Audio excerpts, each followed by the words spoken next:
দেখুন, একটা পড়ে থাকা হার্ড ড্রিঙ্কসের বোতলকে একটু রং চং দিয়ে সাজিয়ে নেওয়ার একটা সামান্য প্রচেষ্টা। আমি এখানে ব্যবহার করেছি একটা ফোম, যেটা ফলের গায়ে লাগানো থাকে। ফলকে মুড়িয়ে রাখা হয়, জালি জালি টাইপের কাটা যে নেটের মতো ফোমগুলি হয়। আপাতত হাতের কাছে ওইটাই ছিল। অ্যাকচুয়ালি স্পঞ্জ দিয়ে করলে হয়তো একটু এফেক্টটা অন্যরকম হতো।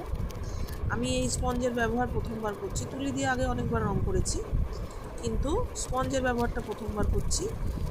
আর রঙগুলো দেখুন পড়ে থাকে, একটু একটু ফেব্রিক রং একটু একটু অন্য কাজে ব্যবহার করি যেগুলো, সেগুলো পড়ে থাকে যেগুলো, সেইগুলোকে একত্রিত করেছি, করে মিশিয়ে নিয়েছি। মিক্স করে ট্যাপ করে করে স্পঞ্জটা দিয়ে রঙটাকে বোতলের গায়ে লাগিয়েছি। এতে আমার যেটা মনে হলো যে স্পঞ্জের যে কালারটা, এফেক্টটা, যে টেক্সচারটা স্পঞ্জ দিয়ে করলে আসছে, সেটা তুলি দিয়ে সবসময় আসে না। খারাপ লাগছে না দেখতে। এবার দর্শকদের জানি না কীরকম লাগবে। আমি এটা প্রথমবার করছি, এর মধ্যে অনেক ভুল ত্রুটি থাকতে পারে।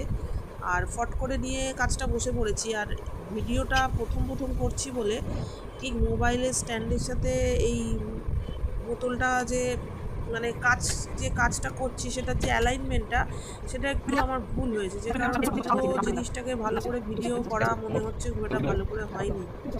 এডিটিংটাও আস্তে আস্তে ভবিষ্যতে আরও ভালো করে নেওয়ার প্রচেষ্টা করতে হবে। তো প্রথমবারের চেষ্টা আর কি, কেমন হয়েছে আপনারাই নম্বর দিতে পারবেন আমাকে।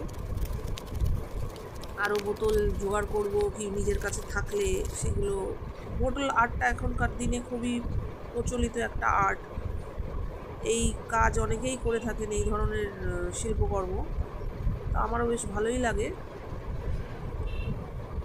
দেখি কোথাও থেকে যদি জোগাড় করতে পারি তাহলেও ভালো, আর না হলে নিজের কাছে পড়ে থাকা বোতল সে